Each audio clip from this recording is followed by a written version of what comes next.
En un mundo donde la información es abundante pero el pensamiento escaso, Ray Bradbury nos alertó con Fahrenheit 451 sobre un futuro donde los libros, y con ellos la libertad de pensar, son quemados. Hoy no se necesitan llamas visibles para destruir la reflexión, basta con saturarnos de pantallas y distracciones. Exploraremos cómo la novela se convierte en una metáfora poderosa para entender la era digital, desde la sobreinformación y la censura emocional hasta la alineación y el control psicológico. Una invitación a preguntarnos no solo qué consumimos, sino cómo y por qué.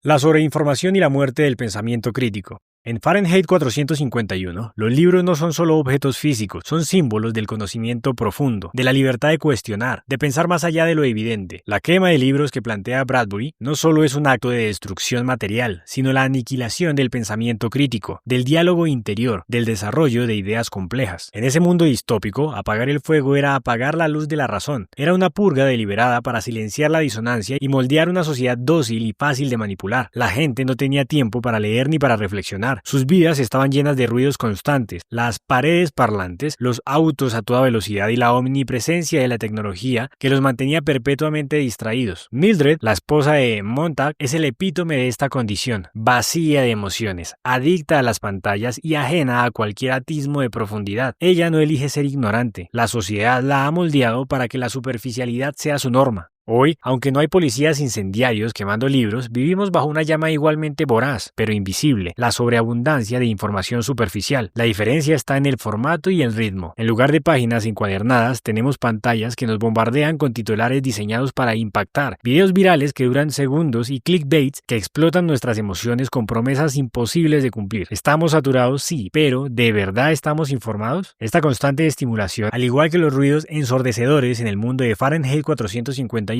nos impide detenernos y procesar. Nos volvemos consumidores pasivos, incapaces de discernir lo relevante de lo trivial, lo verdadero de lo falso. La profundidad es sacrificada en el altar de la inmediatez. Este fenómeno tiene un nombre que podría sonar positivo a primera vista: democratización de la información. Pero la realidad es más compleja. En vez de acceder a más conocimiento auténtico, nuestra mente se fragmenta en pequeños fragmentos efímeros que apenas rozan la superficie. Leemos no para entender, sino para entretenernos. Escaneamos titulares, buscamos confirmaciones rápidas y huimos de lo que exige reflexión. Esta dinámica nos empuja hacia la conformidad, de manera sutil pero efectiva. Si todos consumimos las mismas píldoras de información superficial, ¿cómo podemos desarrollar perspectivas únicas y desafiar al status quo? Es un eco de la uniformidad que el capitán Beatty promovía. Los libros son armas, quémenlos. La sobreinformación no quema el libro, quema la capacidad de quien lo lee para extraer su valor. Esto nos lleva a una pregunta crucial. ¿Estamos eligiendo conscientemente esta superficialidad, renunciando voluntariamente al pensamiento profundo? ¿O acaso nos hemos dejado atrapar sin querer por el ruido incesante del mundo digital? Tal vez la fluidez y velocidad de la información nos arrastran sin que nos demos cuenta, como una corriente que nos aleja de la orilla donde habita el pensamiento pausado. Montag, al principio, no se cuestiona su rol como bombero. Es parte de un sistema que le ha dictado lo que es correcto. Solo cuando se le presenta la posibilidad de otra forma de vida a través de Clarice y de los libros ocultos, comienza a despertar. De igual manera, es crucial que nosotros cuestionemos si la conveniencia de la información instantánea no está erosionando nuestra capacidad de pensar por nosotros mismos. Al igual que los ciudadanos de Fahrenheit 451 cedieron su autonomía por una vida sin conflicto aparente. Pensar en un mundo donde la información es infinita, pero la atención es finita, es entender una paradoja inquietante. Nunca antes habíamos tenido acceso tan amplio a datos, opiniones, noticias y conocimiento, pero al mismo tiempo, nunca antes nuestra capacidad de concentración había sido tan limitada y fragmentada. Nuestra atención se convierte en el recurso más escaso y valioso, y lo que nos ofrecen las plataformas digitales está diseñado para captar ese recurso, muchas veces a costa de sacrificar la calidad y profundidad del contenido. Es un eco de la sociedad de Fahrenheit 451, donde la gente estaba tan saturada de estímulos externos, las vallas publicitarias kilométricas, la televisión sin fin, que la reflexión interna se volvió una anomalía, casi un delito. El pensamiento profundo requiere tiempo y espacio, y precisamente eso es lo que el bombardeo constante de información digital nos arrebata. La textura tangible del libro, su peso en las manos, el olor de sus páginas, la posibilidad de detenerse, subrayar, releer y meditar son elementos que contribuyen a un proceso mental profundo. Ese ritual físico nos ayuda a construir conexiones internas, a explorar ideas, a desarrollar argumentos propios. En cambio, la pantalla luminosa, inmediata y efímera, nos invita a pasar rápido, a consumir sin detenernos, a saltar de un estímulo a otro sin dejar tiempo para la reflexión. Esta desconexión física con el conocimiento, similar a la desconexión desconexión emocional de los personajes de Bradbury fomenta una mente superficial que se alimenta de estímulos momentáneos sin generar raíces profundas. Entonces, la pregunta que quiero dejar en este momento es, ¿qué se gana y qué se pierde realmente en esta transacción de la textura tangible del libro a la pantalla luminosa e inmediata? Esta pregunta no busca una respuesta simple, nos invita a mirar con honestidad nuestras costumbres digitales y a reconocer las consecuencias, no siempre evidentes, de la transformación en cómo accedemos al conocimiento. Ganamos velocidad, acceso inmediato y una diversidad inmensa de perspectivas, pero a cambio, renunciamos al tiempo necesario para que las ideas muten, sacrificamos la profundidad en favor de la cantidad y, sobre todo, ¿qué efecto tiene esto en nuestra capacidad para cuestionar, para pensar por nosotros mismos y para resistir la manipulación tal como Guy Montag finalmente lo hizo? Invito a cada uno a reflexionar sobre estas pérdidas y ganancias y a observar cómo su propia atención ha cambiado en la era digital y qué tanto espacio deja para la contemplación y la crítica. Porque, como advertía Bradbury, sin ese espacio para pensar, la libertad misma comienza a arder en llamas silenciosas. ¿Estamos construyendo, sin darnos cuenta, nuestra propia pira de conocimiento y pensamiento crítico?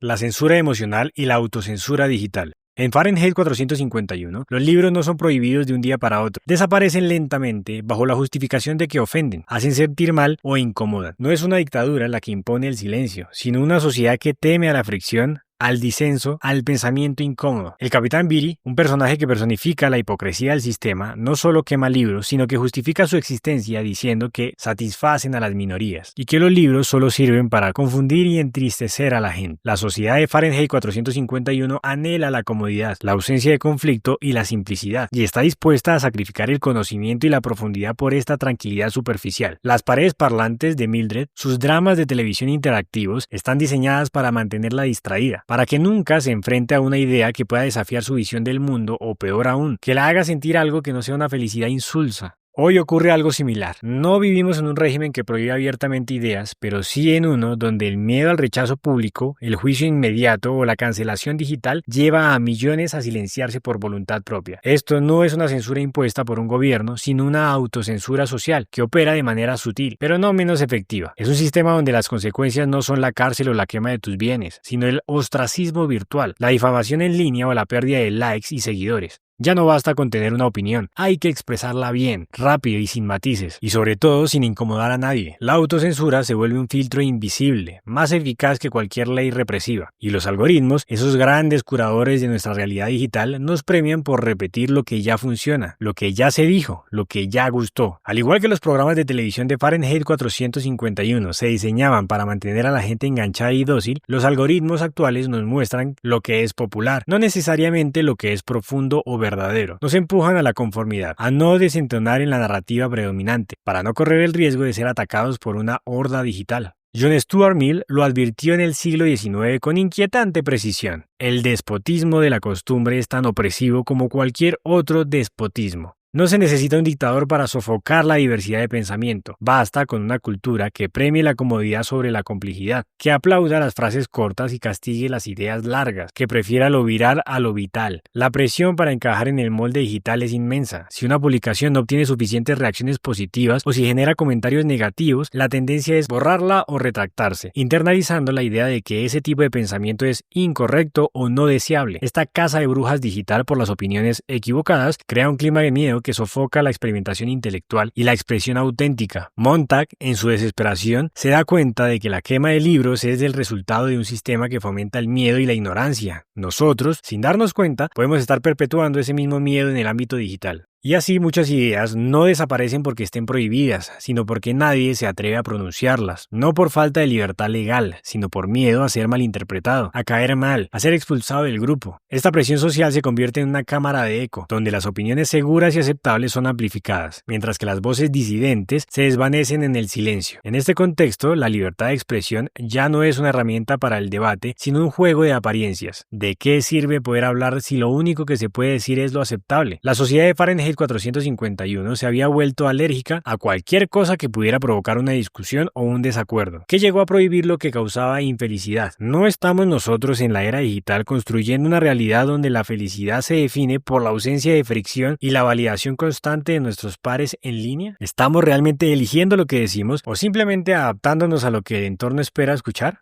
La censura digital no siempre se impone desde arriba, a veces nace dentro de nosotros, como en la novela de Bradbury, las llamas no las inicia el Estado, las sostiene una sociedad que ha aprendido a temer la complejidad. El capitán Beatty, al confrontar a Montag, le explica que la sociedad se acogió por sí misma, por la búsqueda de la felicidad y la simplificación de todo. Nosotros, de manera similar, estamos construyendo nuestra propia prisión de ideas al priorizar la aceptación social sobre la honestidad intelectual. Y frente a eso, la valentía no está en hablar, sino en atreverse a pensar en voz alta, a expresar ideas que pueden ser impopulares, a cuestionar el status quo digital, incluso si eso significa enfrentar el riesgo de la incomprensión o el rechazo. Es un acto de rebeldía, similar al de Montag cuando decide proteger los libros, en un mundo que ha abrazado la ignorancia por elección.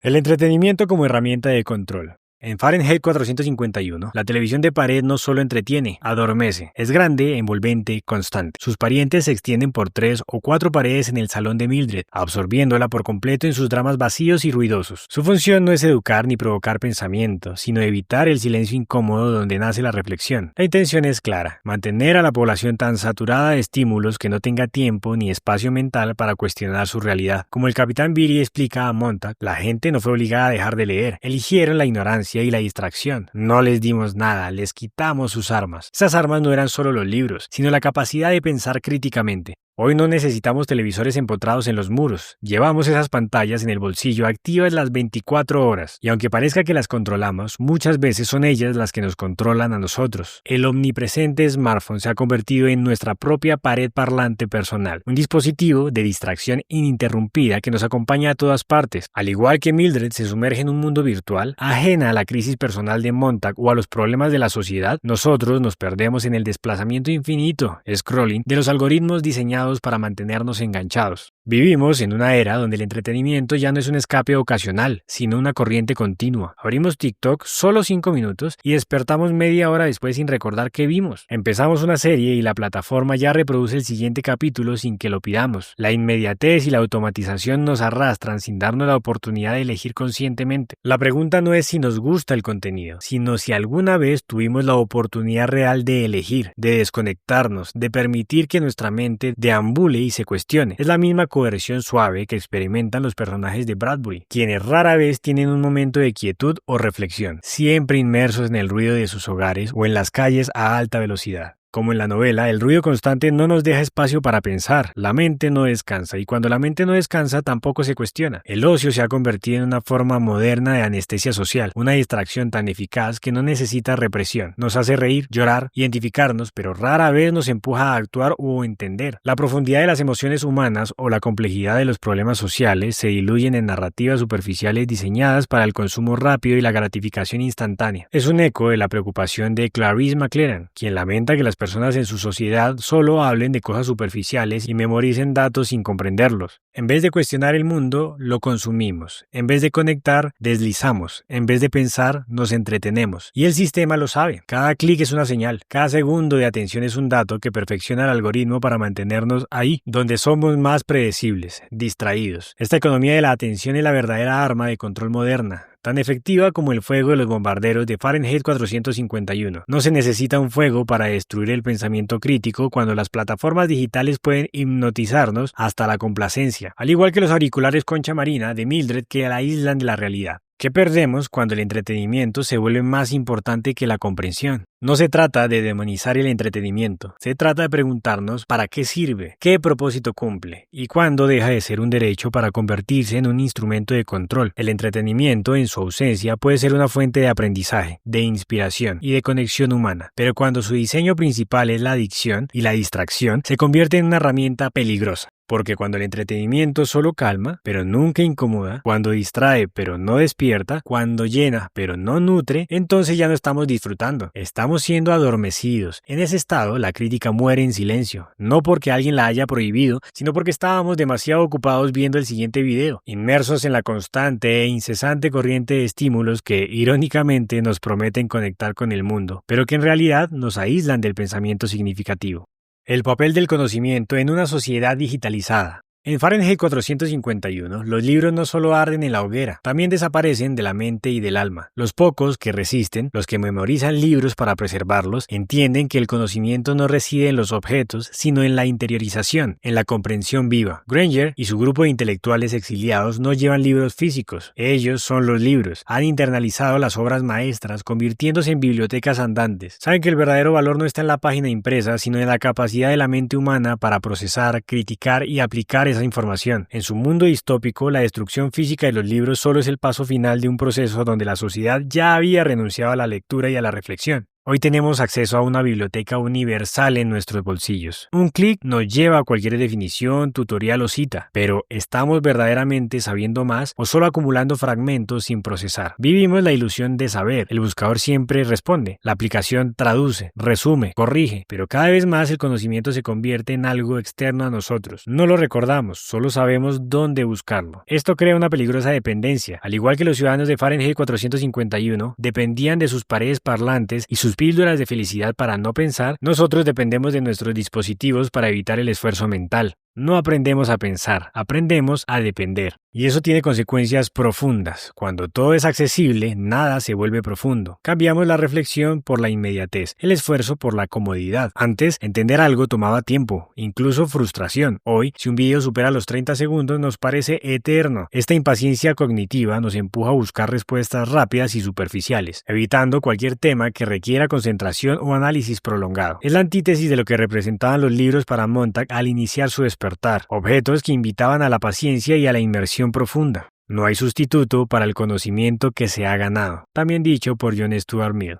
¿Qué tipo de inteligencia estamos cultivando si delegamos todo lo que antes construíamos dentro de nosotros a un dispositivo externo? La diferencia entre leer y entender, entre repetir y pensar, entre almacenar y transformar, se diluye peligrosamente. Como sociedad podríamos estar olvidando que el conocimiento no es solo información, es interpretación, contexto, crítica. Es la capacidad de conectar ideas, de formar argumentos propios, de discernir la verdad de la desinformación, una habilidad vital que Clarice poseía y que le faltaba a Mildred, a pesar de estar rodeada de información en sus paredes parlantes. En la novela, los hombres libro memorizaban obras enteras para mantener viva la cultura. Eran bibliotecas andantes, no por romanticismo, sino porque sabían que si nadie lleva dentro el conocimiento, este muere. Aunque haya 1000 copias físicas, era su forma de resistencia intelectual, un acto de profunda fe en la mente humana. En nuestra realidad, confiamos en que estará ahí cuando lo necesitemos. Pero, ¿y si no? ¿Y si el acceso desaparece o se distorsiona? ¿O simplemente se nos vuelve imposible entender por qué hemos perdido la capacidad de conectar ideas por nosotros mismos? Al igual que los personajes de Bradbury perdieron su capacidad de recordar el pasado y de entender el verdadero valor de los libros. Estamos pasando de ser guardianes del saber a ser usuarios que alquilan el pensamiento. Nos volvemos espectadores de ideas ajenas, repetidores de conceptos que no hemos digerido, prisioneros de una falsa sensación de erudición. La tragedia de la sociedad de Fahrenheit 451 no fue solo la quema de libros, sino la indiferencia de la gente ante su pérdida. En nuestra era, la tragedia era la pérdida del criterio personal, del pensamiento independiente, mientras las pantallas nos llenan de datos que nunca llegamos a poseer realmente. Y en ese proceso, lo que se apaga no es la información, es el criterio. Porque saber algo no es tenerlo en la pantalla, sino poder pensarlo con claridad incluso en el silencio y sin señal. Ser capaz de construir una idea desde sus cimientos, sin depender de una conexión externa. Estamos preparando el terreno para una nueva forma de ignorancia, camuflado bajo la apariencia de una conexión infinita.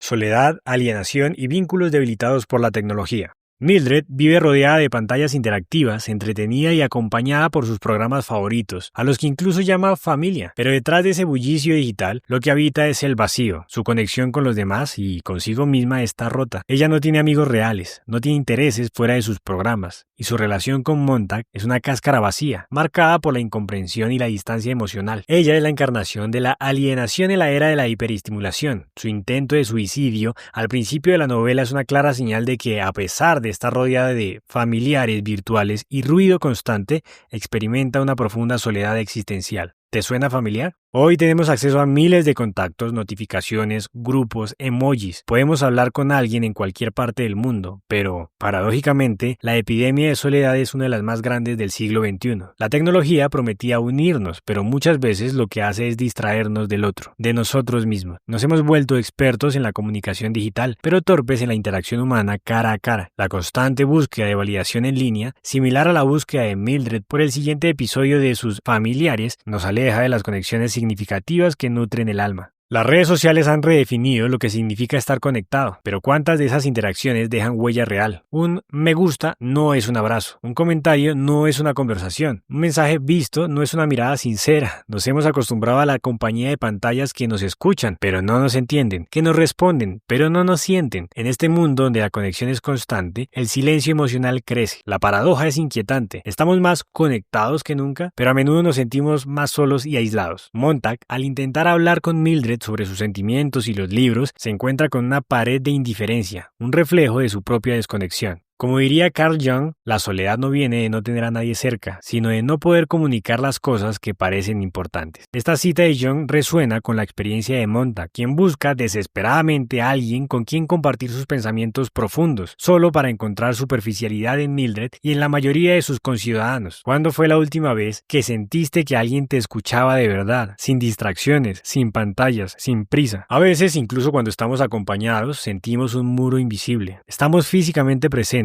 pero emocionalmente distantes. Las conversaciones profundas ceden ante la multitarea. Las emociones se filtran en memes. La vulnerabilidad se esconde tras filtros. Y lo más peligroso, empezamos a normalizar esta desconexión, a aceptar la compañía sin intimidad, la visibilidad sin presencia, el ruido sin afecto. Es una forma de existencia que se asemeja a la vida programada de los personajes de Bradbury, donde las interacciones genuinas han sido reemplazadas por simulacros vacíos. Mildred, frente a sus pantallas, se siente bien hasta que se le apagan. Entonces el silencio la desarma. En ese momento de quietud forzada, cuando su terror más profundo se revela, el miedo a la reflexión y a la confrontación con su propio vacío existencial, su verdadero temor no era estar sola, sino descubrir el vacío que la habita cuando el entretenimiento desaparece. Su reacción desesperada ante la ausencia de sus familiares televisivos es un claro indicio de su dependencia patológica del estímulo externo para evitar cualquier atisbo de introspección. ¿Y nosotros? ¿Cuánto de Mildred llevamos dentro? ¿Cuánto nos asusta el silencio, la soledad, el no tener una pantalla encendida o una notificación a la que responder? La tecnología no es enemiga de los vínculos, pero cuando sustituye en lugar de complementar, cuando distrae en lugar de acercar, nos deja solos en medio del bullicio. El desafío no es desconectarnos del mundo digital. El verdadero reto es reconectarnos con lo humano. En medio de la hiperconectividad, cultivar relaciones auténticas que vayan más allá de la pantalla y encontrar el valor de la soledad para la introspección. Estamos dispuestos a apagar nuestras pantallas, aunque sea por un momento, para escuchar la voz de nuestra propia conciencia y conectar verdaderamente con quien nos rodean. Fahrenheit 451 no es solo una distopía sobre bomberos que queman libros. Es una advertencia disfrazada de ficción. No habla únicamente del fuego que reduce páginas a cenizas, sino del otro fuego, el que consume lentamente la curiosidad, la empatía y el pensamiento crítico. En el mundo de Bradbury los libros ardían, en el nuestro lo hacen otras cosas. La atención, devorada por notificaciones. La autenticidad, erosionada por la necesidad de agradar. La libertad de decir, moldeada por algoritmos que castigan la diferencia. Hoy no hace falta quemar nada para controlar. Basta con saturar, basta con entretener, basta con distraer. Y mientras tanto, las ideas más valiosas, las que incomodan, cuestionan o invitan a pensar, se pierden en el ruido. Pero si has llegado hasta aquí, es porque aún queda una chispa encendida. Y esa chispa, la del pensamiento propio, es la que teme cualquier sistema que prefiera autómatas a ciudadanos. No hay necesidad de quemar libros si el mundo empieza a dejar de leerlos. Si este video te hizo pensar, si te removió algo, suscríbete. Porque aquí no solo analizamos libros, nos miramos en ellos. Buscamos entender qué dicen sobre nosotros, sobre el mundo que habitamos y sobre lo que podríamos construir, como lo hicimos con Rebelión en la Granja de George Orwell, una feroz crítica al autoritarismo que puedes ver en el video que te aparece en pantalla. Un saludo.